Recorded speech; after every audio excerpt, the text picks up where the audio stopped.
Shalom saudara sekalian, senang sekali hari ini boleh berada di tengah saudara Jemaat VTI. Saya bersyukur saudara setia beribadah kepada Tuhan, memenuhi undangan panggilan dari Tuhan untuk mencari Dia di rumah Tuhan. Dan saya percaya kehadiran kita boleh bertemu dengan Tuhan, hati kita dikuatkan, jiwa kita disegarkan, sehingga kita semakin bersemangat mengikut Tuhan dan melayani Tuhan. Hari ini kita akan belajar satu tema yang sangat menarik, yaitu menyangkali kenikmatan di dalam kehidupan. Sebelum kita membaca Alkitab, mari kita berdoa terlebih dahulu. Kami bersyukur dan berterima kasih pada pagi ini kami boleh hadir karena anugerah Tuhan. Oleh sebab itu Tuhan, kami menyerahkan diri kami ke dalam tangan Tuhan. Kami bukan hanya mau menyanyi memuji nama Tuhan, kami juga mau belajar firman-Mu. Oleh sebab itu Tuhan, tolong urapi hamba-Mu, urapi setiap saudara-saudari kami yang mendengarkan, supaya kami tidak hanya mengerti firman Tuhan, tapi kami juga dikuatkan untuk menerapkan dalam kehidupan kami. Berfirmanlah kepada kami Tuhan, hati kami sudah siap sedia, demi nama Tuhan Yesus kami berdoa. Amin. Saudara, kita akan membaca satu bagian Alkitab dari Daniel, kitab Daniel, pasal pertama, ayat pertama sampai 21. Ini satu bagian Alkitab yang panjang. Oleh sebab itu saya mengajak saudara membaca secara bergantian dengan saya. Daniel pasal pertama, ayat pertama sampai 21. Saya membaca ayat pertama, saudara membaca ayat kedua, silih berganti sampai kepada ayat ke-21. Demikian firman Tuhan. Kalau sudah mendapatkan, silakan perhatikan Alkitab saudara, kita membaca secara bergantian. Daniel pasal pertama di Istana Babel. Ya, saya membaca ayat pertama. Ya, di Indonesia sekarang ada provinsi Babel, Bangka Belitung. Ya, bukan ya, ini bukan di Bangka Belitung. Ya, tapi ini di Babel di zaman Perjanjian Lama. Sudah ketemu? Kita membaca bergantian. Pada tahun yang ketiga pemerintahan Yehoyakim Raja Yehuda, datanglah Nebukadnezar Raja Babel ke Yerusalem lalu mengepung kota itu.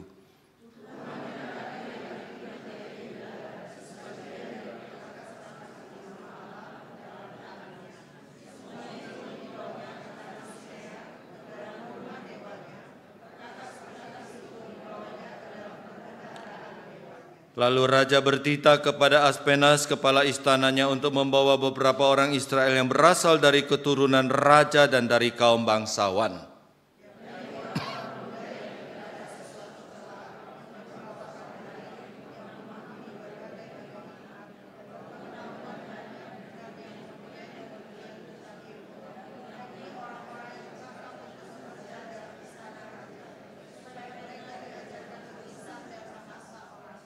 Dan Raja menetapkan bagi mereka pelabur setiap hari dari santapan Raja dan anggur yang biasa diminumnya.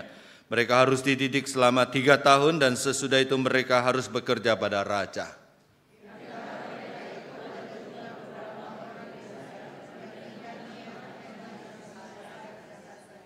Pemimpin pegawai istana itu memberi nama lain kepada mereka. Daniel dinamanya Bersasar, Hananya dinamanya Sadrak, Misael dinamanya Mesak, dan Azaria dinamanya Abednego.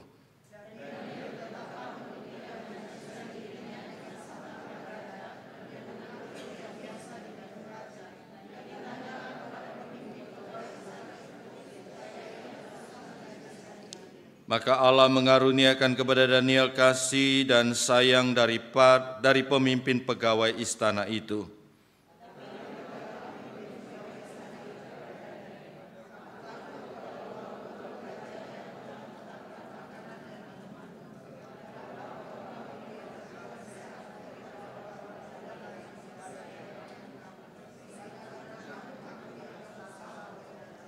Kemudian berkatalah Daniel kepada penjenang yang telah diangkat untuk memimpin pegawai istana untuk mengawasi Daniel, Hananya, Misael, dan Azaria.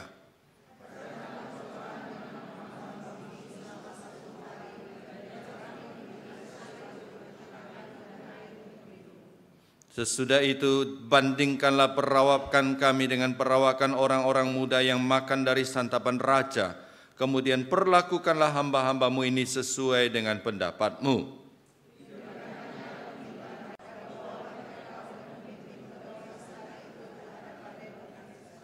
Raja bercakap-cakap dengan mereka, dan di antara mereka sekalian itu tidak didapati yang setara dengan Daniel, Hanania, Misael, dan Azaria. Maka bekerjalah mereka itu pada raja.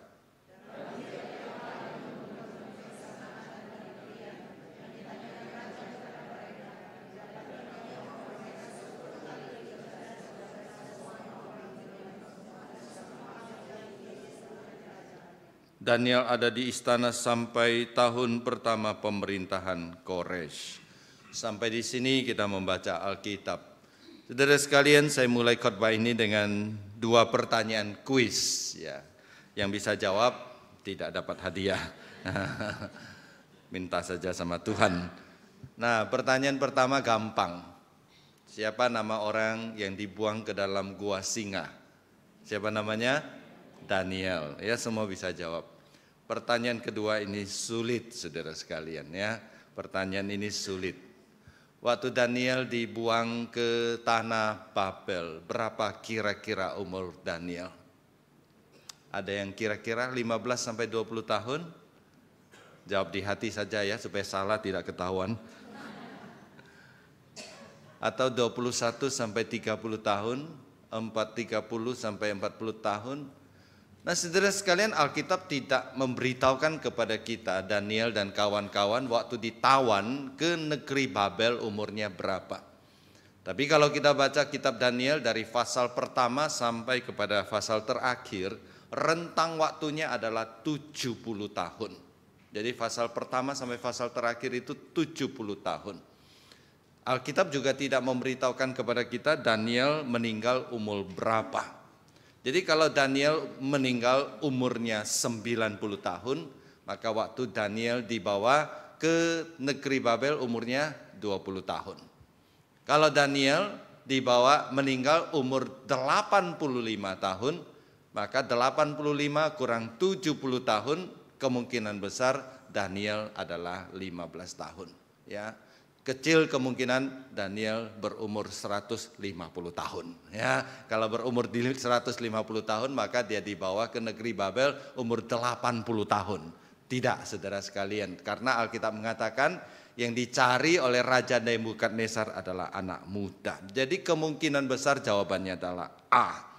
Jadi waktu Daniel dan kawan-kawan ditawan ke negeri Babel, mereka masih remaja dan masih pemuda. Namun mereka memiliki iman yang kuat. Mereka memiliki tekad di dalam hati mereka untuk tidak tercemar oleh dosa di dalam kehidupan mereka. Ayat 3 dan 4 mengatakan Raja mengumumkan dan Raja meminta untuk mengumpulkan orang-orang yang punya potensi dari keturunan bangsawan dan keturunan raja. Dan mereka harus pinter, punya banyak pengetahuan, cakap, punya perawakan yang baik, ya ganteng saudara sekalian, tanpa cacat dan punya hikmat. Dan Daniel dan ketiga temannya, jadi 4 orang terpilih dan mereka mendapatkan fasilitas yang luar biasa. Ayat 5 memberitahukan kepada kita setelah mereka terpilih mereka boleh tinggal di daerah istana kerajaan. Yang lain yang tidak terpilih menjadi budak, harus bekerja keras, harus bekerja paksa. Rodi atau Romusa pada zaman Jepang atau zaman Belanda di Indonesia. Tapi ketika teman Daniel dan Daniel berempat, mereka ditempatkan di kompleks yang elit, kompleks yang bagus, di mana mereka makan makanan yang sama dimakan oleh raja, minum anggur yang sama diminum oleh raja. Tentu ini adalah satu kemewahan yang luar biasa, karena bagi Daniel dan kawan-kawan kemungkinan ketika mereka berada di Israel mereka tidak mendapatkan fasilitas seperti ini. Tapi saudara sekalian, Alkitab mengatakan Daniel berketetapan hati. Daniel menolak untuk tidak menajiskan diri.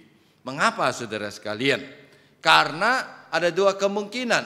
Kemungkinan pertama, makanan dan minuman yang dimakan oleh raja dan orang-orangnya adalah makanan dan minuman yang sudah dipersembahkan kepada berhala. Nah, saudara sekalian, sampai sekarang apakah orang Kristen boleh makan makanan yang sudah dipersembahkan kepada berhala? Itu menjadi pertanyaan yang belum tuntas dijawab. Ada yang mengatakan boleh, ada yang mengatakan tidak boleh. Tapi bagi orang Yahudi pada waktu itu jawabannya tegas, tidak boleh. Makanan yang sudah dipersembahkan kepada berhala adalah makanan yang najis bagi orang Yahudi pada waktu itu. Jadi tidak boleh. Jadi mereka tidak mau menajiskan diri dengan makanan seperti itu. Yang menarik adalah ayat 8 mengatakan Daniel dan tentu dengan kawan-kawannya berketetapan hati. Saudara sekalian, kata berketetapan hati ini artinya memiliki tekad tidak goyah, tidak dapat diganggu oleh apapun juga. Sama seperti kalau saudara berketetapan hati. Ya, dulu saya ingat waktu saya kuliah, saya punya satu teman dari Korea. Dia berketetapan hati. Tahun pertama dia harus punya laptop. Sekitar 30 tahun yang lalu laptop masih jarang. Nah, saudara sekalian, kemana-mana dia selalu berkata, saya mau beli laptop, saya mau beli laptop. Ya, jadi dia kalau ke kamar saya, mahasiswa teologi ya. Jadi mahasiswa teologi kamarnya beda-beda. Jadi kalau dia ke kamar saya, dia selalu ngomong, saya mau beli laptop, saya mau beli laptop, saudara sekalian ya. Satu kali kami jalan-jalan ke pasar, dia tarik saya, dia bilang, ini laptop, saya mau beli laptop, saudara sekalian. Nah, saya bilang, belilah. Belum bisa, belum ada uang, saudara sekalian ya. Kemudian dia bilang, saya mau beli laptop. Nah, satu kali dia ke kamar saya, dia begitu senang. Laptop, saya sudah beli. Saudara sekalian, itu namanya ketetapan hati. Ketika orang punya ketetapan hati, maka semuanya itu akan dia arahkan kepada sana. Ya, saya guyon mengatakan, ya kamu mandi ya saudara, suara air bunyinya apa? Laptop saudara ya. Nah, waktu dia makan saudara sekalian, nasinya, piringnya mirip apa? Laptop saudara. Itu namanya ketetapan hati. Satu keinginan yang tak tergoyahkan. Nah, saudara sekalian, kita ingin supaya kita seperti Daniel dan kawan-kawan, memiliki ketetapan hati di dalam diri kita untuk tidak menyakiti hati Tuhan, untuk tidak mendukakan Tuhan dengan mengikuti cara dunia, dengan jatuh ke dalam dosa, melakukan hal-hal yang najis. Daniel dan kawan-kawan, alasan pertama mungkin makanan itu sudah dipersembahkan kepada berhala. Kemungkinan kedua, saudara sekalian, adalah makanan yang disajikan adalah makanan yang tidak halal menurut Taurat. Orang Israel pada waktu itu banyak makanan yang tidak halal. Ya, salah satunya yang sekarang karena di dalam Kristus kita sudah ditebus dan Kristus sudah menggenapi hukum Taurat, maka ada yang tidak halal di dalam Taurat sekarang sudah halal. Ya, contohnya adalah saudara sekalian apa? B2. Nah, saudara sekalian ya, jadi orang Israel hari ini masih tidak makan B2, kita makan B2. Kalau saudara tidak tahu B2 itu apa, tanya tetangga. Nah, saudara sekalian, waktu itu mungkin makanan yang disajikan adalah makanan yang tidak halal. Karena itu mereka berketetapan hati, menjaga kesucian hidup mereka, supaya mereka tidak mempermalukan nama Tuhan, hidup mereka tidak tercemar. Selanjutnya Alkitab memberitahukan kepada kita, mereka hanya makan sayur dan minum air putih. 10 hari kemudian mereka kelihatan lebih sehat dan lebih gemuk. Jadi dikasih makan sayur-sayuran dan minum air putih saja. Nah, saudara sekalian, jangan kita sok pintar lalu membuat satu kesimpulan. Nah, vegetarian itu lebih baik daripada makan daging, saudara ya. Jangan, saudara sekalian ya, ini bukan pelajaran tentang makanan. Jadi saudara jangan berdasarkan pasal ini, teks ini mengatakan kita semua harus vegetarian. Karena apa? Karena Daniel vegetarian, makan sayur dan minum air putih, lebih sehat dan lebih gemuk daripada orang lain. Alkitab juga banyak cerita saudara sekalian supaya kita makan makanan yang sehat. Boleh makan saudara ya. Jadi jangan sok pinter lalu pakai ayat ini untuk mengambil kesimpulan. Nah, setelah itu habis 3 tahun pelatihan, Alkitab mengatakan Daniel dan kawan-kawan kedapatan 10 kali lebih pinter daripada orang-orang yang sebaya dengan mereka, dengan kelompok orang yang seharusnya diadukan dengan mereka. Apa yang dapat kita pelajari dari pelajaran Daniel dan kawan-kawan ini? Ada 2 pelajaran yang penting. Saudara sekalian, yang pertama, kita melihat bahwa Daniel dan kawan-kawan memiliki iman yang teguh yang dapat mengalahkan godaan di dalam kehidupan. Godaan dan tantangan di dalam kehidupan. Dalam kehidupan Daniel dan kawan-kawan ada 2 jenis godaan yang sama dengan kita, tapi bentuknya berbeda. Yang pertama, saudara sekalian, Daniel dan kawan-kawan menghadapi trauma masa lalu. Kenapa saya katakan trauma masa lalu? Karena kalau kita baca sejarah, ketika Raja Nebukadnezar memimpin, ya, dia tidak datang sendiri tapi mengutus kepala pasukannya, yaitu panglima perangnya, untuk mengepung Yerusalem. Yerusalem dikepung, diserahkan oleh Tuhan kepada Nebukadnezar karena mereka berdosa kepada Tuhan. Nah, mereka begitu sadis, mereka begitu kuat datang menyerang, kemudian Yerusalem dikepung dalam satu jangka waktu. Ketika air mereka ditutup, makanan mereka ditutup, di dalam mereka kelaparan, di dalam mereka kehausan, tentara masuk menyerang. Ketika tembok-tembok kota diruntuhkan, dengan sadis pasukan Raja Nebukadnezar membunuh orang Israel. Pada waktu itu masih berlaku zaman barbar. Zaman barbar adalah zaman di mana orang tidak bermoral. Orang dibunuh, kepala dipancung. Jadi mayat bergelimpangan di jalan. Rumah-rumah dibakar. Ya, orang-orang ditawan. Nah, saudara sekalian, itu dilihat oleh Daniel. Jadi Daniel mungkin dia melihat bagaimana papanya, mamanya, pamannya, kakeknya, atau orang-orang yang dekat dengan dia, tetangganya, temannya, ditangkap, dibunuh, disembelih di depan dia, darah berceceran di mana-mana.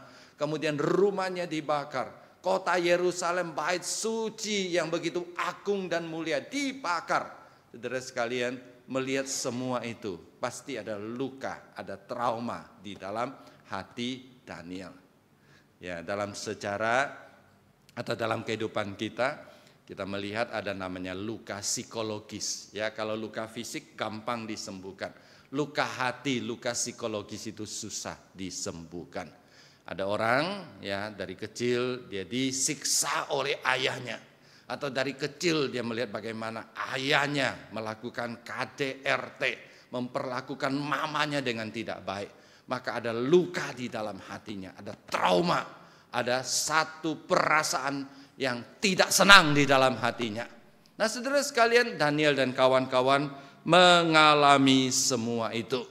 Dia melihat rumah Allah dibakar, dia melihat teman-temannya dibunuh, dia melihat orang tuanya, rumahnya, Yerusalem, satu kota, semua dihancurkan oleh tentara dari Babel. Tapi saudara sekalian, Alkitab mengatakan Daniel tetap beriman kepada Tuhan. Daniel tetap percaya kepada Tuhan. Nah, saudara sekalian, saya percaya ini menjadi pelajaran yang penting bagi kita pada hari ini. Karena pada hari ini banyak orang ketika hidupnya lancar, ketika semua yang dia doakan itu seolah-olah dijawab oleh Tuhan, hidupnya tidak ada penyakit, tidak ada masalah, tidak ada tantangan, bisnis lancar, untung terus, cuan terus, maka saudara sekalian dengan gampang dia mengatakan dia cinta Tuhan, dia percaya Tuhan, dia beriman kepada Tuhan. Tapi seringkali ketika menghadapi kondisi sulit, sakit, bangkrut, masalah relasi di dalam keluarga, dia mulai mempertanyakan Tuhan. Jadi apa itu iman yang kuat? Apa itu iman yang teguh? Iman yang kuat dan iman yang teguh adalah iman yang tetap percaya dan bersandar kepada Tuhan ketika kondisi keadaan kehidupan tidak seperti yang kita harapkan. Ketika anak kita sakit, kita berdoa, Tuhan tidak sembuhkan, kita tetap percaya kepada Tuhan, itu baru iman yang benar. Ketika bisnis kita bangkrut, kita diperlakukan dengan tidak benar, kita tetap percaya kepada Tuhan, itu baru iman yang teguh. Ketika kehidupan kita sedang tidak baik-baik saja, kita tetap percaya dan bersandar kepada Tuhan, itu iman yang teguh. Dan iman seperti itulah yang dimiliki oleh Daniel dan kawan-kawan. Dan saya percaya iman seperti itu Tuhan ingin supaya kita miliki di dalam kehidupan kita. Tantangan kedua yang dialami oleh Daniel dan kawan-kawan adalah godaan kenikmatan hidup. Nah, Alkitab mengatakan mereka boleh makan makanan yang dimakan oleh raja. Itu tentu makanan yang terbaik. Saudara ingat pada waktu itu yang berkuasa adalah kerajaan Babel. Ya, jadi dunia ini tidak pernah berubah. Ya, dulu ya kerajaan Babel berkuasa, menguasai hampir seluruh dunia. Kemudian ganti kerajaan Persia. Babel jatuh, kerajaan Persia turun. Ya, kemudian datang lagi kerajaan Yunani Helenistik.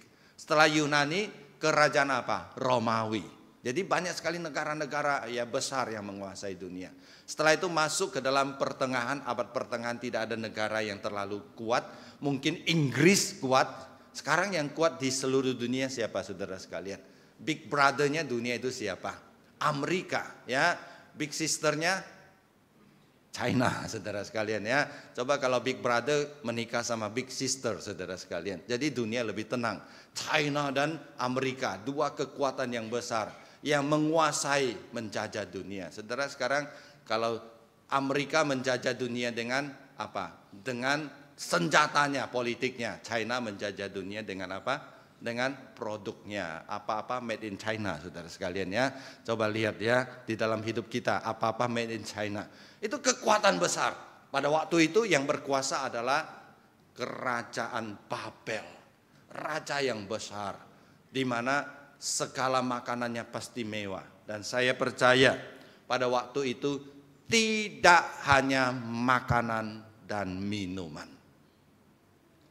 tapi mereka boleh menikmati segala macam kenikmatan lainnya.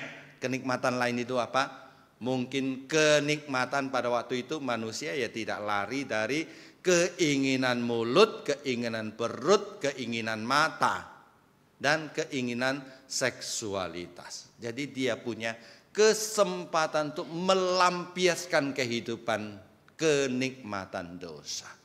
Tapi saudara sekalian, Alkitab mengatakan Daniel dan kawan-kawan berketetapan hati untuk tidak menajiskan tubuhnya dengan melakukan perbuatan-perbuatan yang tercemar. Jadi saudara sekalian, seringkali saya mengatakan godaan di dalam kehidupan kita yang menggoyahkan iman kita itu datang dalam dua bentuk. Bentuk pertama adalah penderitaan. Bentuk kedua adalah kenikmatan atau berkat hidup. Banyak orang ketika menderita dia dekat dengan Tuhan. Semakin menderita dia semakin dekat dengan Tuhan. Tapi ketika hidupnya diberkati dia lari dari Tuhan. Dan dia tidak tahan dengan godaan kenikmatan hidup. Sebaliknya ada orang ketika hidupnya menderita dia jauh dari Tuhan. Tapi ketika hidupnya diberkati dia dekat dengan Tuhan. Saudara, menderita dekat dengan Tuhan, diberkati dekat dengan Tuhan, dua-duanya baik. Dan Tuhan ingin saudara sekalian kita belajar seperti Daniel dan kawan-kawan. Baik ketika hidup kita lancar atau tidak lancar. Baik hidup kita banyak berkat atau tidak berkat. Baik hidup kita banyak tantangan atau tidak ada tantangan. Hati kita sudah tetap. Kita sudah berketetapan hati. Untuk apa? Untuk tidak menajiskan diri kita dengan perbuatan-perbuatan tercemar. Dan kita sudah berketetapan hati untuk setia mengikut Tuhan. Dan biarlah itu menjadi pelajaran bagi kita. Apalagi saudara sekalian di dalam konteks perjanjian baru. 1 Korintus pasal 6 ayat 19 sampai 20 berkata. Atau tidak tahukah kamu bahwa tubuh kamu semua adalah bait Roh Kudus yang tinggal di dalam kamu. Roh yang kamu peroleh dari Allah, dan bahwa kamu bukan milik kamu sendiri. Sebab kamu telah dibeli dan harganya sudah lunas dibayar. Ya, Tuhan tidak memberi kita dengan kredit, saudara ya. Saudara dibeli kredit 30 tahun. Ya, saudara belum lunas loh, masih 30 tahun. Enggak, saudara sekalian. Lunas dibayar oleh darah Yesus Kristus. Yang saya bold, yang saya kasih warna kuning itu penting. Karena itu, muliakanlah Allah dengan tubuhmu. Mari kita bertekad di dalam hati kita. Kita mau memuliakan Allah dengan tubuh kita. Memuliakan Allah dengan tubuh. Kata tubuh di sini adalah fisik kita. Jadi Allah ingin supaya mata kita, mulut kita, tangan kita, kaki kita, seluruh keberadaan kita pakai untuk kemuliaan nama Tuhan. Dan kita tidak ingin dicemarkan oleh apapun juga. Baik waktu kita menderita maupun waktu kita diperhadapkan dengan berbagai macam kenikmatan dunia. Itu pelajaran pertama kita, saudara sekalian, iman yang teguh. Iman yang tidak runtuh karena penderitaan.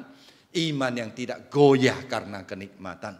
Iman yang lahir dari ketetapan hati kita. Bahwa Tuhan begitu mengasihi saya mau mempersembahkan yang terbaik untuk kemuliaan nama Tuhan.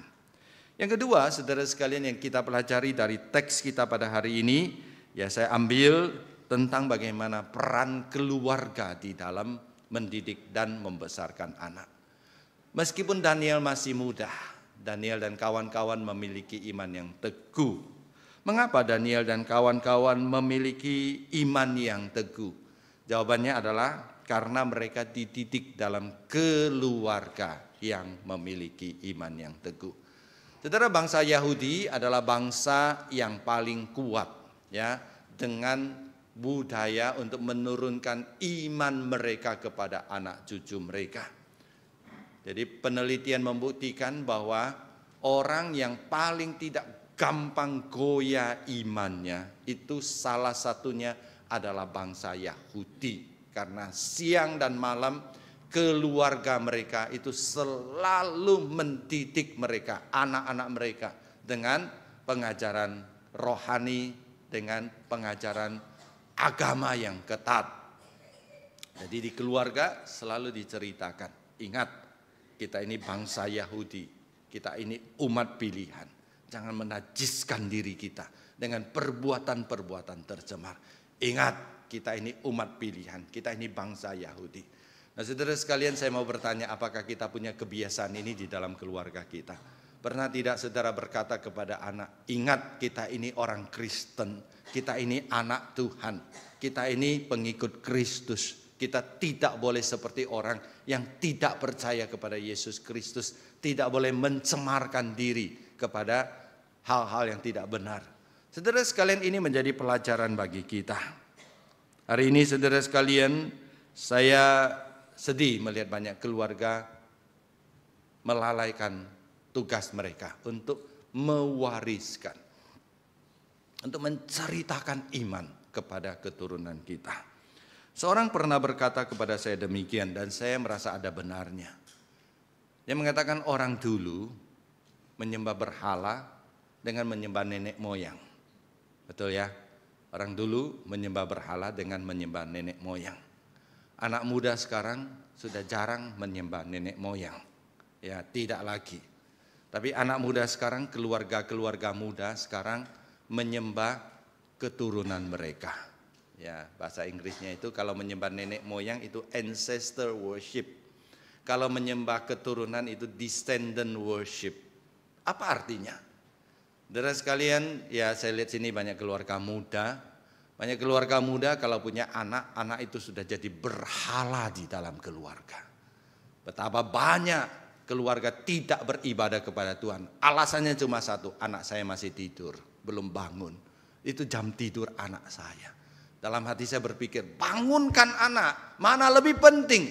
Tuhan lebih penting atau anak lebih penting? Hari ini banyak orang begitu mementingkan anak. Saya sedih melihat saudara sekalian. Akibatnya anak-anak itu menjadi tidak terdidik jadi menjadi liar.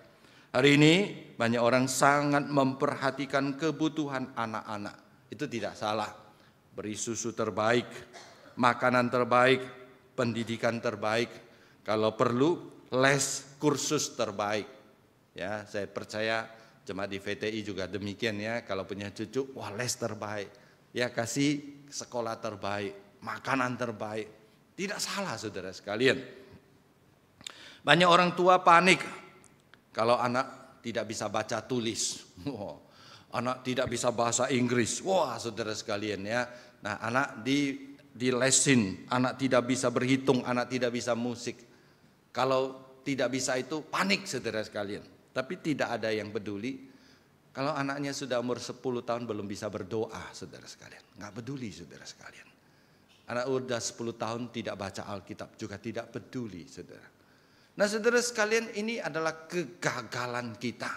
Kegagalan kita dalam mewariskan iman kepada anak cucu kita. Oleh sebab itu saudara sekalian, hari ini Tuhan ingin supaya kita kembali kepada apa yang kita pelajari dari Daniel. Daniel dan kawan-kawan, mereka anak muda umur belasan tahun, dibuang ke satu negeri yang sepenuhnya kafir, yang sepenuhnya tidak kenal kepada Tuhan.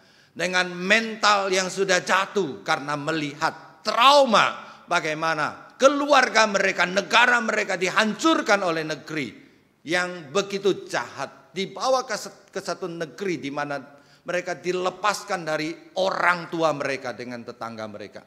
Diperhadapkan dengan kenikmatan, dosa yang begitu besar, dosa yang begitu menggoda. Tapi iman mereka kuat, iman mereka tidak goyah. Iman mereka mampu mengalahkan segala godaan kenikmatan. Itu berasal dari mana? Saya percaya itu tidak turun dari langit. Tapi itu adalah peran keluarga yang terus mengingatkan mereka. Kita ini umat Tuhan. Kita ini harus hidup kudus. Kita harus berketetapan hati. Kita tidak boleh mempermalukan nama Tuhan. Oleh sebab itu seruan saya kepada kita semua adalah menjadikan keluarga sebagai pusat pendidikan rohani. Mari kita bertekad jadikan keluarga kita sebagai pusat iman. Sehingga iman anak kita dibangun di atas dasar yang teguh yaitu Yesus Kristus. Iman yang mampu bertahan di tengah kesuksesan. Dan iman yang tetap tidak goyah di tengah penderitaan dan bencana. Biarlah keluarga kita menjadi tempat anak-anak belajar tentang kesalehan hidup, tutur kata, perilaku, ketaatan di dalam beribadah. Nah saudara sekalian, ya saya selalu mengatakan orang zaman sekarang itu tidak kuat menghadapi, saya tidak tahu VTI ya, tapi di kota-kota besar ya saya katakan tidak kuat menghadapi musim liburan. Kalau saya pakai istilah Inggris saudara sekalian, orang Kristen itu tidak waterproof. Yang kedua tidak holiday proof saudara sekalian. Ya. Tidak waterproof itu artinya kalau hujan ya tidak datang. Holiday proof, kalau holiday sudah tidak muncul dari gereja. Kalau musim liburan gereja berkurang 20% saudara sekalian. Kemana? Liburan. Ya, saya tidak anti liburan. Tapi saya selalu berpesan kepada jemaat-jemaat kalau liburan dimanapun Anda berada harus pertama hari Minggu cari gereja. Dan kalau di tempat itu tidak ada gereja ya kadang-kadang jemaat pintar musuh di sana nggak ada gereja katanya ya. Saya bilang wah hebat kamu tiap kali pergi piknik selalu ke negara komunis tidak ada gereja saudara sekalian ya. Ya pintar ya. Nah, kalaupun tidak ada gereja, saudara sekalian, saya berikan kamu susunan liturgi yang sederhana. Minggu kumpulkan keluarga, pimpin. Setelah itu baru lanjutkan piknik kamu. Saudara, saya tidak anti holiday, saya tidak anti piknik. Tapi kalau piknik lewat minggu, jangan lupa beribadah. Dan saya selalu berkata, kalau kamu atau saudara hari Minggu tidak ikut kebaktian karena libur, karena sibuk, karena ada acara keluarga, karena ada ini, ada itu. Jangan harap saudara minta anak saudara untuk rajin beribadah pada hari Minggu, saudara sekalian. Jangan harap. Karena mereka lihat dari saudara. Jadi saudara sekalian, mari kembalikan keluarga kita sebagai pusat pendidikan kesalehan keluarga. Sehingga anak melihat kita memiliki iman yang kuat, memiliki kesalehan hidup, menghormati Tuhan.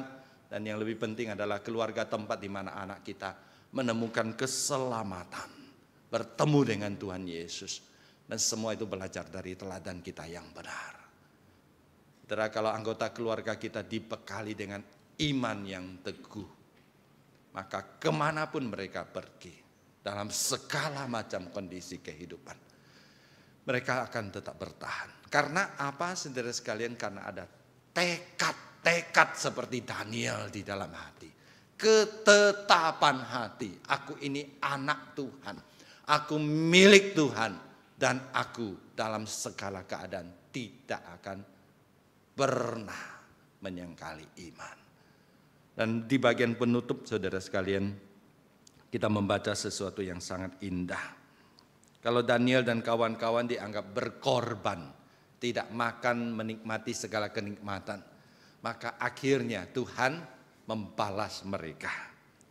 Dikatakan mereka memiliki kecerdasan 10 kali lebih cerdas. Jadi kalau kita setia kepada Tuhan, Tuhan lihat kesetiaan kita. Tuhan balas secara tersembunyi, dan balasan Tuhan itu tak terduga dan tidak bisa dibeli di dalam dunia. 10 kali lebih cerdas daripada orang-orang yang lain, dan mereka mendapatkan jabatan yang baik. Tuhan tidak pernah melupakan pengorbanan dan pelayanan kita. Dan Tuhan sangat menghargai, mengapresiasi kesetiaan kita, ketetapan hati kita untuk setia mengikut Tuhan. Dan biarlah itu menjadi pelajaran bagi kita, berketetapan hati seperti Daniel dan kawan-kawan di tengah-tengah tantangan, apakah itu goncangan kehidupan atau kenikmatan hidup atau hidup biasa-biasa saja, iman kita tidak goyah. Tuhan memberkati kita, mari kita berdoa.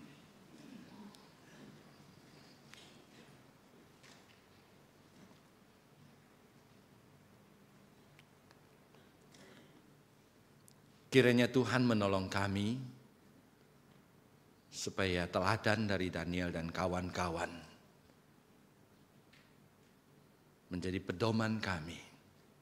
Kami berketetapan hati menjadi pengikut Kristus yang tidak goyah karena bencana dan kesulitan kehidupan atau karena godaan kenikmatan. Bantu kami Tuhan, supaya kami kalau diberikan keluarga, kami juga memperhatikan keluarga kami. Sehingga keluarga kami menjadi tempat pusat di mana anak-anak bertemu dengan Tuhan. Belajar tentang iman. Belajar tentang kerohanian. Terima kasih Tuhan. Demi nama Tuhan Yesus kami berdoa. Amin.